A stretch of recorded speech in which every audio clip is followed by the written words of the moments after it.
हर आशंका को दरकिनार करके भारत ने 1 साल के भीतर ही एक नहीं बल्कि 2 made in India vaccine launch कर दी। आप सब भली भांति जानते हैं कि पिछले साल यानी 1 साल पहले पिछले साल अप्रैल में जब कोरोना के कुछ ही हजार केस थे, उसी समय वैक्सीन टास्क फोर्स का गठन कर दिया गया था। अरे कहना क्या चाहते हो? इस बार जिसने भी प्रधानमंत्री जी का संबोधन लिखा, जिसने भी एडिट किया, उस पे रासुका लगनी चाहिए, कुछ भी लिख दिया। नमस्कार। करीब 1.5 महीने तक जनता प्रधानमंत्री जी को ढूंढती रही, टीवी स्क्रीन सूनी हो गई। आखिर 7 जून को प्रधानमंत्री जी टीवी पर आए। अब सबसे बड़ा सवाल, आखिर प्रधानमंत्री जी टीवी पर कैसे आए? क्या वो जनता का दर्द समझने आए? नहीं। अगर आप अप्रैल मई महीने में सुप्रीम कोर्ट की खबरों से परिचित हैं तो आपको जवाब मिल जाएगा। सुप्रीम कोर्ट ने पीएम को कैमरे के सामने आने को मजबूर किया। धन्यवाद देना चाहिए सुप्रीम कोर्ट को।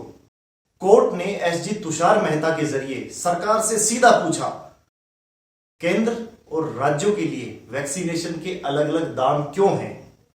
आपका वैक्सीनेशन प्लान क्या है? कितना रुपया खर्च किया गया? 31 मई को सुप्रीम कोर्ट ने तल्ख टिप्पणी की, जागिए और देखिए देश में क्या हो रहा है।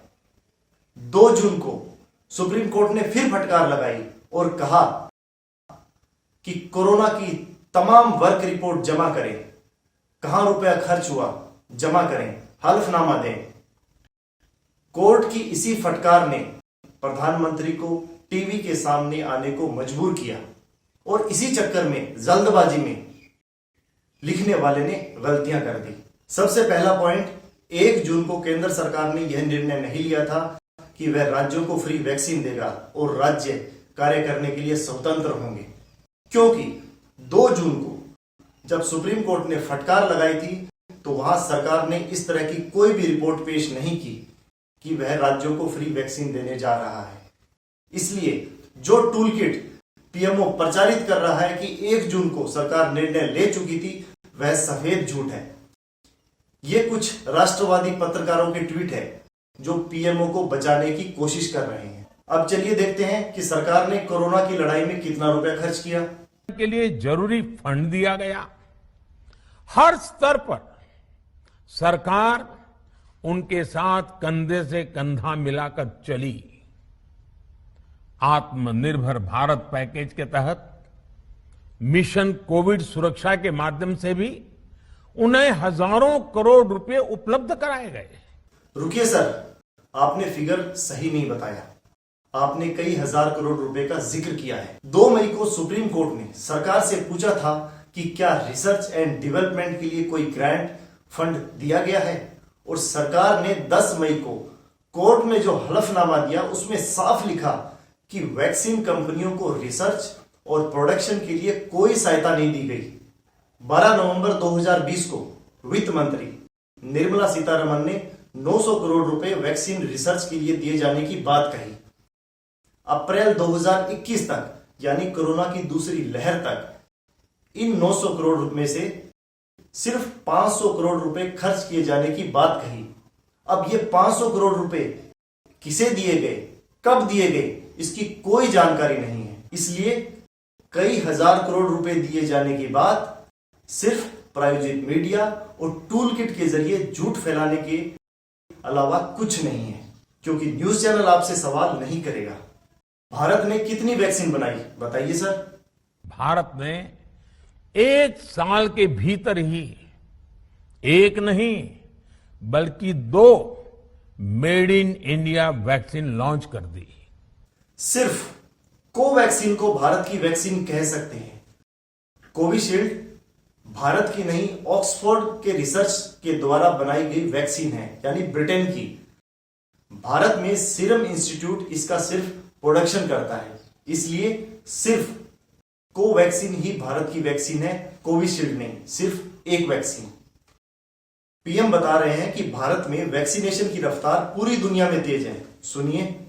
आज जब मैं आपसे बात कर रहा हूं तो देश में 23 करोड़ से ज्यादा वैक्सीन की डोज दी जा चुकी है।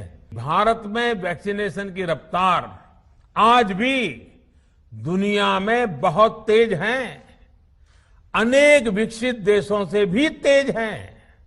23 करोड़ तो ठीक है, लेकिन अधूरा बोला। फुल वैक्सीनेशन की बात नहीं की गई। अगर फुल वैक्सीनेशन की बात करें तो यह संख्या करीब 4 करोड़ लोग हैं, जो देश की आबादी का मात्र 3% है।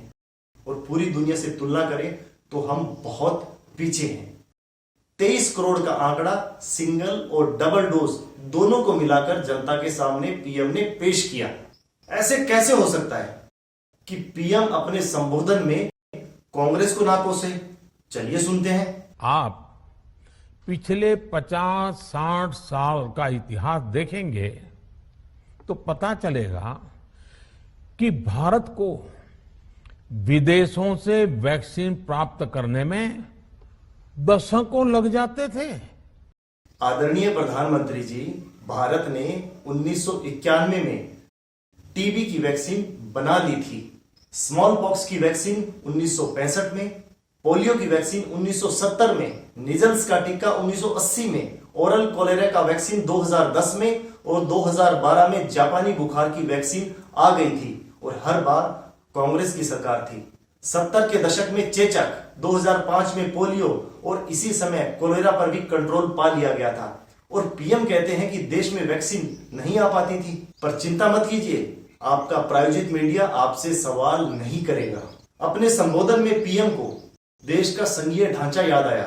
हैरान मत होइए कि संविधान में चूंकि हेल्थ, आरोग्य प्रमुख रूप से राज्य का विषय है, इसलिए अच्छा है कि सब राज्य ही करें। इसलिए इस दिशा में एक शुरुआत की गई। यह संघीय ढांचा कोर्ट की फटकार के बाद याद आया, वरना नोटबंदी, जीएसटी, कृषि कानून और सीएए जैसे मामलों में संघीय ढांचे की बिल्कुल याद नहीं आई। अब आप सोच रहे होंगे कि बाबा रामदेव पर पीएम ने कुछ कहा क्या? चलिए सुनते हैं। कुछ लोगों द्वारा ऐसी बातें कही गई जिससे आम लोगों के मन में शंका पैदा हो। कोशिश ये भी हुई कि भारत के वैक्सीन निर्माताओं का हौसला पस्त पड़ जाए और उनके सामने अनेक प्रकार की बाधाएं आए। जब भारत की वैक्सीन आई तो अनेक माध्यमों से शंका आशंका को और बढ़ाया गया। वैक्सीन न लगवाने के लिए भांति भांति के तर्क प्रचारित किए गए। इन्हें भी देश देख रहा है। ये कौन लोग हैं? क्या ये कांग्रेस के लोग हैं? क्या ये देश विरोधी लोग हैं? क्योंकि पीएम के शब्द बाबा रामदेव पर बिल्कुल फिट बैठते हैं। पर सरकार के मंत्री तो कहते हैं कि जो स्वामी रामदेव का सपना है वही सरकार का सपना है। क्योंकि कोरोना की लड़ाई में देश ने करीब 600 डॉक्टर्स को खोया है और इन्हीं डॉक्टर्स का मजाक उड़ाने वाले बाबा रामदेव पर अभी कोई कार्रवाई नहीं की गई। बाबा रामदेव तो खुले में यह भी कहते हैं कि किसी का बाप उन्हें गिरफ्तार नहीं कर सकता, क्योंकि बाबा रामदेव इस बात को जानते हैं कि केंद्र में कांग्रेस की सरकार नहीं है। अब सरकार ने जो वैक्सीन नीति बनाई है उसकी बात राहुल गांधी पिछले 1 साल से करते आ रहे हैं, जैसे राज्यों को अधिकार देना, स्थानीय प्रशासन को निर्णय लेने की स्वतंत्रता, राज्यों को फ्री वैक्सीन देना और प्राइवेट हॉस्पिटल के लिए वैक्सीन का दाम निर्धारित करना। यानी जो सुझाव राहुल गांधी ने दिए थे वो अब लागू होने जा रहे हैं। अब सुप्रीम कोर्ट ने सरकार को जवाब देने के लिए कहा है, पूरा हिसाब मांगा है। इसलिए पीएम को टीवी पे आकर बोलना पड़ा ताकि कोर्ट में अगली फटकार से बचा जा सके। अब सबकी नजर होगी सुप्रीम कोर्ट में अगली सुनवाई की। सतर्क रहें, सावधान रहें। धन्यवाद।